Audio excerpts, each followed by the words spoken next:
Bismillahirrahmanirrahim. Assalamualaikum warahmatullahi wabarakatuh. Bismillahirrahmanirrahim. Alhamdulillah haqqa hamdi hamdan hamidin ahmadu syukran li jami'i ni'ami wa mazidih. Wa salli wa sallimu ala nabiyil karim habibina wa syafi'ina wa qurrati a'yunina Muhammadin wa ala alihi wa ashabihi amma ba'du. Hadratul muhtaramin, bapak-bapak, ibu-ibu rahimakumullah, wal akhas para pimpinan. Kita sudah membahas tentang persoalan zuhudnya. Zuhud yang merupakan persoalan paling krusial ya di dalam pemahaman kajian akhlak tasawuf, karena banyak orang yang keliru memaknai tentang persoalan kezuhudan.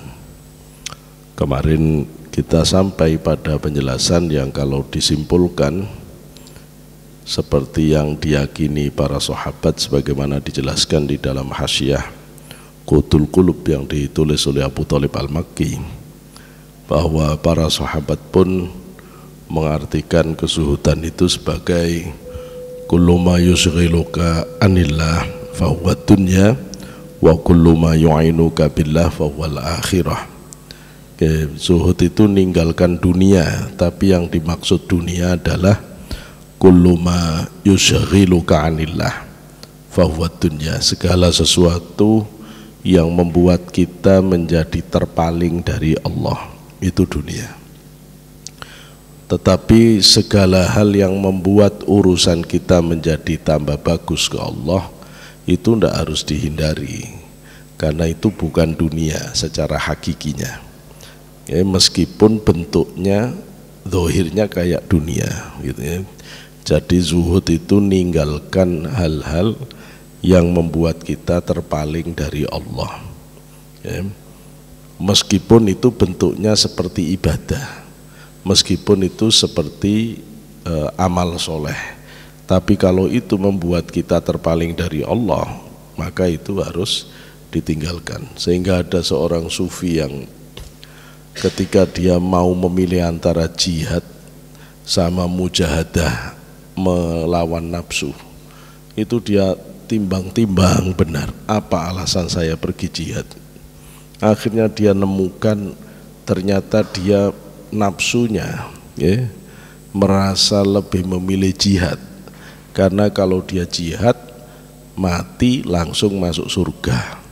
Sedangkan kalau mujahadah itu harus latihan lapar, latihan sholat malam, latihan memperbanyak ibadah, itu capek. Akhirnya dia memutuskan tidak jadi berangkat jihad, karena memang itu pilihannya bukan karena lillahi ta'ala tapi karena kepayahan nafsu dari perjuangan menundukkan nafsu di jalan Allah. Nah, yang seperti itu agak susah memahami kecuali orang yang jeli mata batinnya. Maka apapun yang membuat urusan kita kepada Allah tambah bagus, meskipun itu berupa aktivitas duniawi, dia adalah bagian dari akhirat, bukan dunia ya.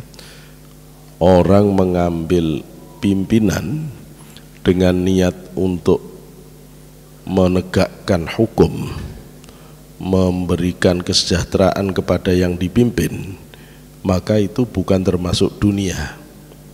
Orang yang membuka dagang atau usaha yang dengan itu dia bisa nyukupi keluarganya, itu bukan dunia, itu akhirat namanya.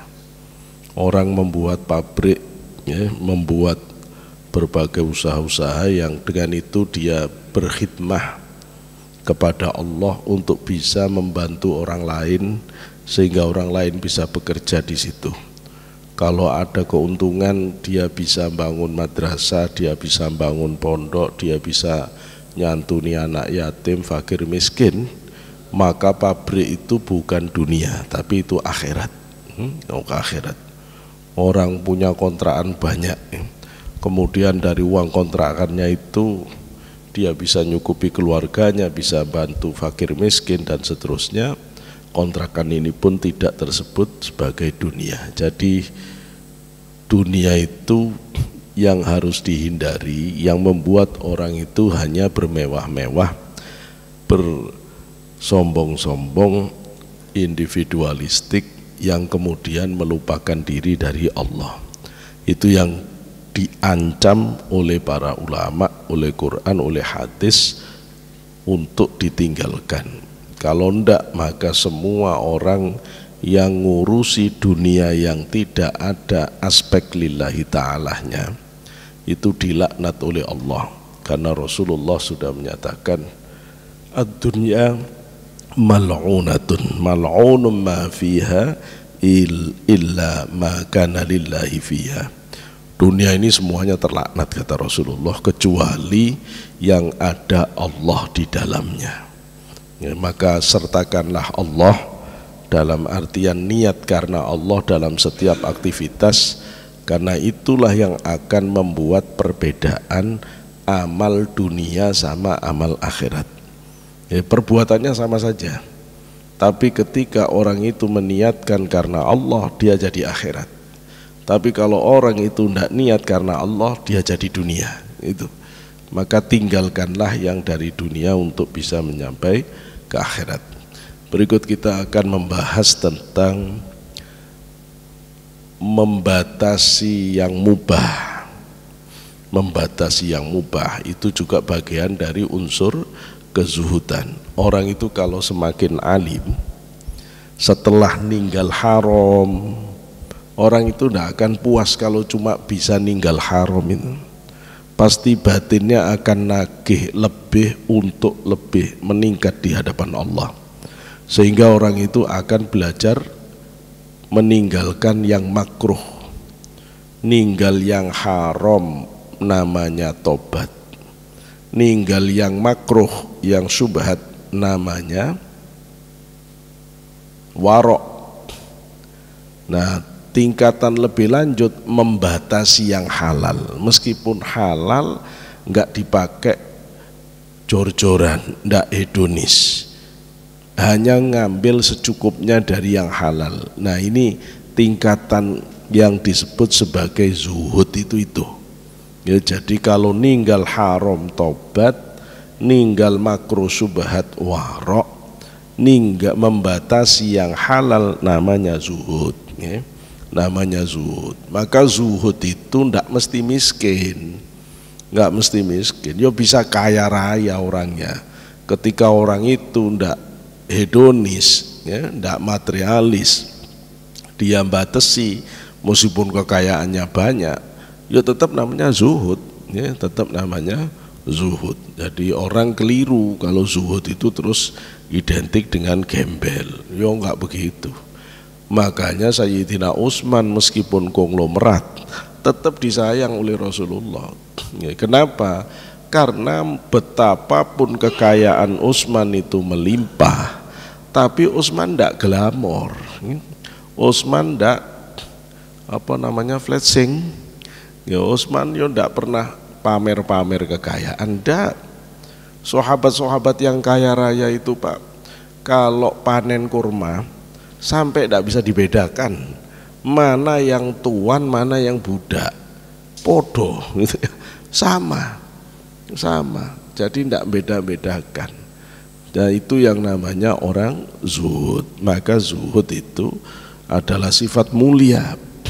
Ntar lagi kita puasa, jenengan coba amati puasa ini.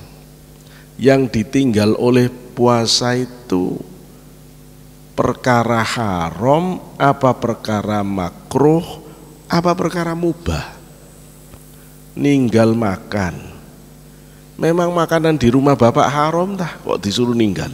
Enggak. Memang makanan di rumah bapak makruh syubhat? Enggak. Makanannya halal, disuruh ninggal. Oh, berarti puasa ini bukan latihan tobat, puasa ini bukan latihan warok, puasa ini latihan zuhud, Pak. Jadi puasa itu kelas tinggi sebenarnya, dalam level spiritualitas itu latihan kelas tinggi. Istri kita, wong udah kita nikahi halal kok. Loh, halal ini loh kita ndak boleh. Itu loh ya, ndak boleh. Berarti ini bukan tobat, bukan warok, ini latihan zuhud. Jadi puasa itu latihan zuhud. Latihan zuhud. Kita dilatih oleh Allah kuat nahan terhadap meskipun halal. Itu kita dilatih nahan. Loh, kalau orang udah dilatih nahan 1 bulan, terus setelah itu kok ndak bisa nahan yang haram, ndak bisa nahan yang makruh syubhat, ya itu percuma, Pak. Makanya Rasulullah itu mengatakan kalau orang ndak bisa meninggalkan qaulaz zur wal amal bih, orang puasa, hakikat puasa ninggal halal. Kok dia itu lo ngomongnya jorok, ngomongnya kasar, ngomongnya fitnah, itu haram. Maka kalau orang itu puasa ngomongnya jorok, provokatif, tidak ada gunanya, Pak. Nggak ada gunanya. Kata Rasulullah itu, orang yang tidak bisa berhenti bohong, tidak bisa berhenti ngomong kotor, tidak bisa berhenti sumpah palsu, itu Gusti Allah itu loh, tidak bisa berhenti ngelihat pornografi. Allah tidak butuh, meskipun dia kuat tidak makan dari subuh sampai maghrib, Allah tidak butuh. Karena secara substansinya orang ini gagal. Ini bukan latihan ninggal makro lagi, ini bukan latihan ninggal yang haram, ini latihan batasi halal. Ini kelas spiritual udah naik ke level 3, kok dia ternyata masih membawa kekotoran di level 1-2. Itu tidak benar, ya, nggak benar. Nah, apa kata para ulama dalam hal keharusan orang belajar nahan diri dari yang halal ini? Orang sekarang ini kadang nggak paham, Pak. Yang penting kan halal. Kan ini uang saya sendiri, ini belanjaan saya mau beli mobil mewah, saya mau beli jam mewah, saya mau rumah saya tak mewah, kan itu urusan saya. Ya gak apa-apa memang, tapi secara syariat, secara fikih halal, Pak. Tapi secara akhlak tasawuf gak bener orang begini nih. Jangan mentang-mentang uangnya banyak, mobil mewah-mewah. Pak, bapak naik mobil mewah, tetangga tidak bisa makan, itu udah menyakitkan bagi tetangga, gitu loh. Jenengan bawa makanan enak-enak, orang lain cuma bisa ngeliat, nggak dikasih. Pak, menampakkan kemewahan, kenikmatan di hadapan orang yang sedang menderita, itu penyiksaan. Cuma kitanya aja tidak paham, gitu loh ya. Lu agama ini menata kestabilan hidup, sehingga Allah itu coba kalau pesan pada orang kaya, Pak, indah di Quran itu, faman kana ghaniyan falyasta'fif wa man kana faqiran falyakul bil ma'ruf. Orang itu kalau dia kaya, oleh Allah disuruh belajar nahan. Kalau kamu kaya, falyasta'fif, yang bisa nahan. Karena orang kaya itu kalau tidak nahan, wah bahaya, Pak. Semua dibeli, semua dimakan, semua dijarah, uangnya banyak, gitu loh ya. Maka Allah pesan orang kaya yang kuat nahan, iffah. Tapi kalau kamu fakir, Quran ngomong apa? Falyakul bil ma'ruf. Kalau kamu fakir, pesannya Gusti Allah, makanmu tetap bergizi. Kamu tetap harus hidup secara baik. Kok orang kaya tidak disuruh, kalau kamu kaya falyakul bil ma'ruf, makanlah kamu dengan pola makan yang sesuai dengan level kayamu. Oh bahaya, Pak, bahaya kalau begitu. Jadi itu Quran.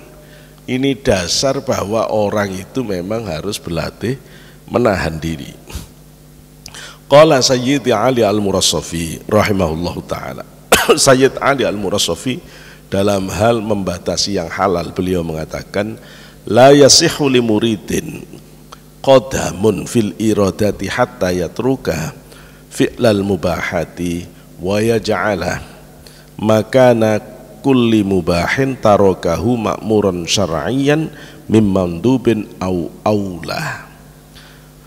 Kata Sayyid Ali Al-Mursafi, murid itu orang yang katanya kepingin bener dekat Gusti Allah, itu pijakan awalnya disebut gagal apabila dia tidak mau membatasi diri dalam hal yang halal.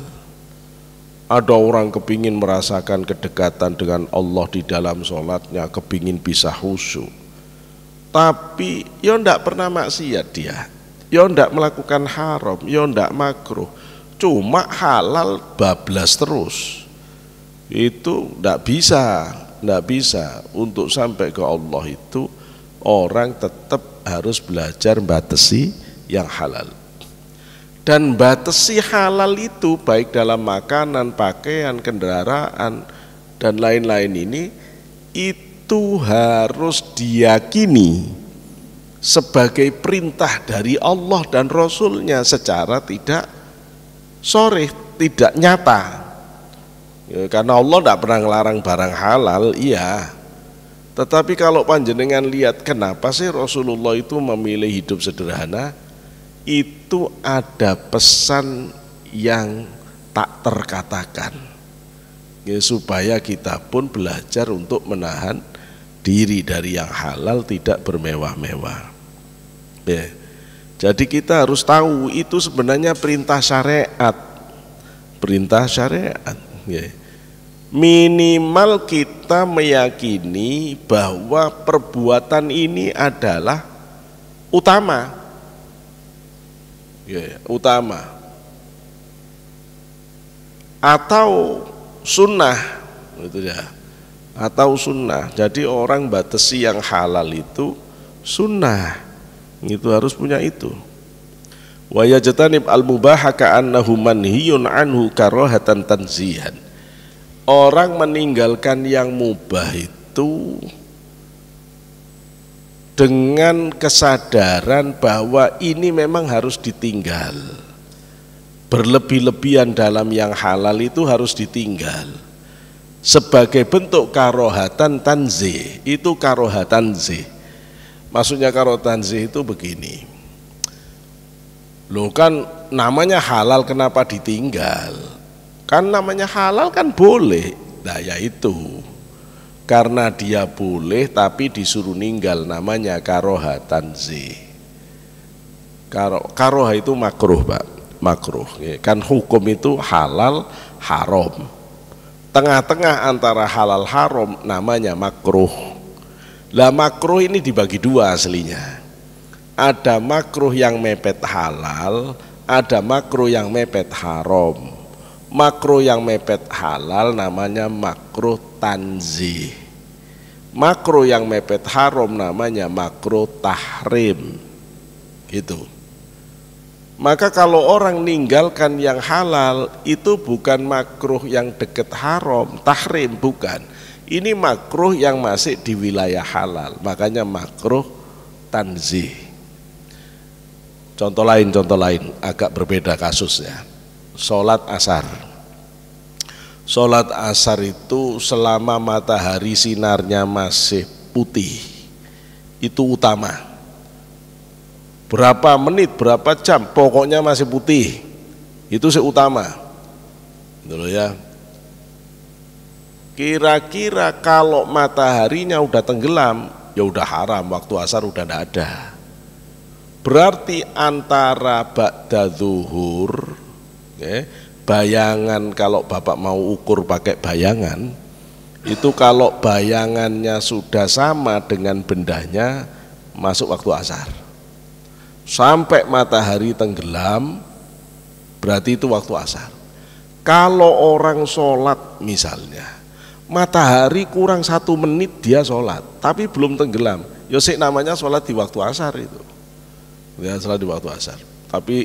Tapi ini sudah masuk kategori makruh. Kapan mulai makruhnya? Mulai makruh kalau sinar mataharinya kuning. Jadi kan kalau ngamati asar itu, Asar itu kan matahari warnanya terus bisa berubah menguning. Kalau sudah menguning makruh itu Pak. Cuma makruhnya itu bukan makruh yang deket haram, itu makruh yang masih halal. Namanya makruh tanzih. Makruh tanzih. Nanti kira-kira 10 menit sebelum waktu maghrib itu namanya makruh tahrim. Itu. Jadi kalau mau sholat seandainya ada pekerjaan yang berat, kalau bisa jangan sampai 10 menit sebelum maghrib, sebelum waktu habis. Itu makruhnya sudah makruh yang mepet haram. Semua waktu, gampangnya begitu. Kecuali subuh, karena subuh itu nanti batasnya syuruk. Nah, jenengan kalau lihat di ini ya. Di waktu-waktu ada syuruk, itu ada syuruk ya. Saya nggak bisa lihat soalnya. Ada waktu syuruk di masjid-masjid pasti ada waktu syuruk. Syuruk itu artinya batas akhir waktu subuh. Jadi kalau sudah syuruk berarti sudah tidak boleh sholat subuh. Ada orang tidak ngerti Pak, syuruk langsung sholat isyraq, itu haram. Itu baru mataharinya baru terbit. Matahari terbit itu baru boleh sholat sampai setinggi tombak. Setinggi tombak itu 4,5 derajat. 4,5 derajat itu 1 derajat itu 4 menit. Jadi kalau itu 4,5, 4 kali 4 16 menit. Setengahnya 2 menit. Berarti tunggu 18 menit dari waktu syuruk baru sholat isyraq, baru bener itu. Jadi kalau ada orang sholat isyraq, waktu isyraq dia sholat, tidak dapat pahala, dapat dosa meskipun sholat. Salahnya gendeng, salahnya tidak mau ngaji. Banyak Pak orang begini. Kadang ustadznya masih ceramah sholat, padahal itu waktunya waktu haram. Antara matahari terbit sampai setinggi tombak itu waktu haram sholat. Jadi alih-alih mau nyari pahala, karena tidak paham, tidak ngaji, malah dosa. Mending tidur Bapak, itu mending tidur. Nah, 10 menit sebelum waktu isyraq itu namanya waktu makruh tahrimnya subuh. 10 menit sebelum waktu asar makruh tahrimnya waktu zuhur. 10 menit sebelum waktu maghrib itu makruh tahrimnya waktu asar. 10 menit sebelum isya waktu makruh tahrimnya maghrib. 10 menit sebelum subuh waktu makruh tahrimnya isya. Isya itu panjang ya. Isya itu panjang. Kapan makruh tanzih? Kalau isya itu makruh tanzihnya kira-kira di sepertiga malam, kira-kira ada di jam 1:30 Pak, 1:30 jam 2. Jadi kalau dengan waktu isya itu masih sebelum jam 1:30 itu afdol semua. Tapi kalau sudah masuk 1:30 jam 2 itu sudah makruh, tapi makruhnya masih tanzih gitu ya. Hukum meninggalkan makanan halal, pakaian halal, tidak bermewah-mewah bahasa kita, itu makruh tanzih. Ini makruh tanzih. Orang alim tidak ada Pak yang mau mengambil makruh meskipun tanzih, itu tidak mau. Karena itu semua sahabat itu sederhana orangnya. Kita ini dididik oleh ulama-ulama yang sudah paham akhlak tasawuf. Sehingga di antara kita ini kalau lihat kiai-kiai kita yang sepuh, kemudian didik masyarakat, masyarakat kita pun akhirnya tidak glamor, sederhana. Generasi-generasi tua itu meskipun uangnya banyak itu ya tidak suka pamer, tidak suka pamer. Tapi begitu di bawah itu kena ajaran-ajaran hedonis yang nggak ngerti, jadi sok pamer. Ya, kadang-kadang anak muda itu yang ditampilkan itu cicilan semua. Ya, bajunya cicilan, HP-nya cicilan, cicilan semua. Jadi mencicil itu. Nah, tapi kalau orang sederhana kan enggak, Pak. Nggih. Jangan-jangan yang dia tampilkan hanya 5% dari semua hartanya. 95% enggak ditunjukkan. Begitu loh. Itu orang-orang yang menurut standarnya Al-Quran, hadis, ilmunya para ulama, ya memang begitu hidup itu. Enggak boleh menampak-nampakkan. Itu bukan dari tradisi Islam. Wa qad ajma'u ala anna kulla man mahada li nafsihi irtikabar ruhsi dunal azaim la yaji minhu syai'un fit thariq. Para ulama sepakat, Pak, kalau ada orang selalu meremehkan dalam urusan nafsu, enggak apa-apa makan, kan halal, makan banyak enggak apa-apa. Enggak apa-apa beli baju bagus, kan halal, beli baju. Enggak apa-apa beli mobil yang bagus-bagus, kan halal, uang sendiri. Ayo teruskan. Orang kalau biasa gampangkan urusan halal begini ini, enggak bisa orang ini diharapkan dapat sesuatu dari Allah di batinnya, enggak akan bisa. Nanti jenengan tidak akan tahu rasanya khusyuk kayak apa, nikmatnya ibadah kayak apa, tidak ngerti makna hakikinya kehidupan, tidak akan tahu. La yaji minhu syai'un fit thariq. Tidak ada yang bisa diharapkan sesuatu pun dari orang ini dalam pergerakan batin menuju ke hadirat Allah. Sayyid Ali Al-Khawas, beliau mengatakan, ma ja'alallah ta'ala al-mubaha illa tanfisan li bani as-sayyidi Adam alaihi salatu wassalam min masyaqqati taklifi hina rakkaballahu ta'ala fi dhabatihim al-malala min at-takalif walau anna Allah ta'ala lam yurakkab fi dhabatihim al-malala lam yusra' lahum al-mubaha kama fa'ala bil malaikah li'annahum la ya'rifuna lil malala la ya'rifuna al-malala ta'aman fadzalika kanu yusabbihuna al-laila wan nahara wa la yaftarun. Kita itu, Pak, diizinkan menikmati yang halal, diizinkan makan, diizinkan minum, diizinkan kawin halal, itu karena Allah tidak tega. Allah tahu fitrah fisik kita ini memang membutuhkan itu,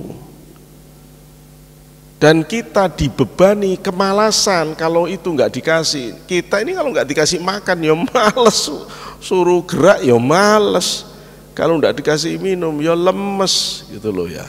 Kalau agama ini nggak mengizinkan kawin, ya orang nggak ada yang mau beragama. Allah mengizinkan itu sebagai keringanan. Seandainya kita ini tidak punya badan yang punya efek males, tidak akan dihalalkan, Pak, yang halal itu. Seperti halnya para malaikat. Para malaikat itu karena tidak punya badan fisik, akhirnya oleh Allah tidak diberi makan, minum, kawin. Tidak ada. Loh, cuma karena kita ini ada badan fisik, kita diizinkan makan, diizinkan minum, diizinkan kawin, tapi tidak boleh berlebihan, dibatasi. Maka pembatasan itulah yang menentukan ketinggian derajat kita di dalam pergerakan batin menuju kepada Allah itu.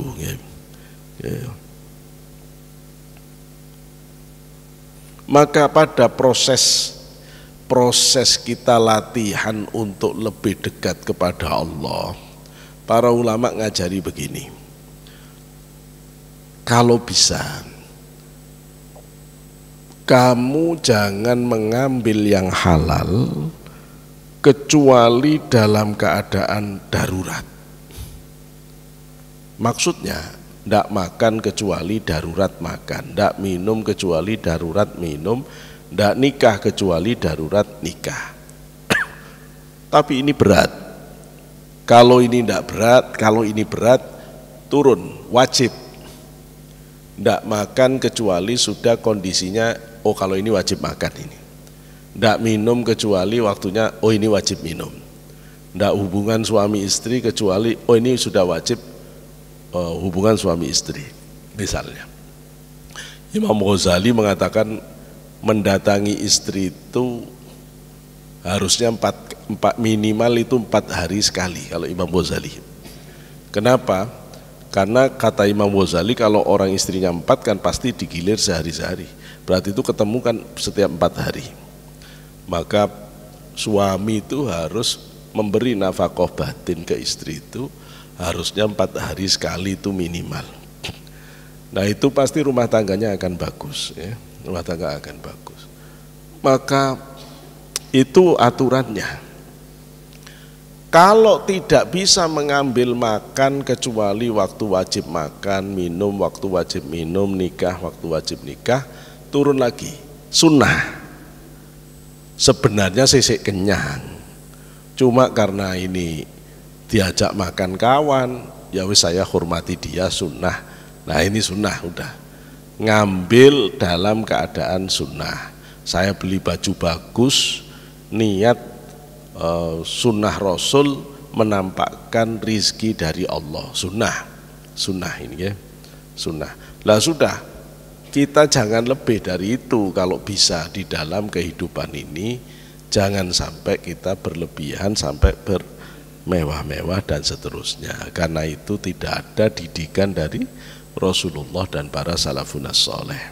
Saya kira itu poin-poin penting yang harus disampaikan untuk melengkapi penjelasan tentang kezuhudan wabil khusus dalam hal membatasi yang halal. Ya, membatasi yang halal inilah kemudian harus menjadi praktek kita sehingga menjadi semakin meningkat di sisi Allah Subhanahu wa taala.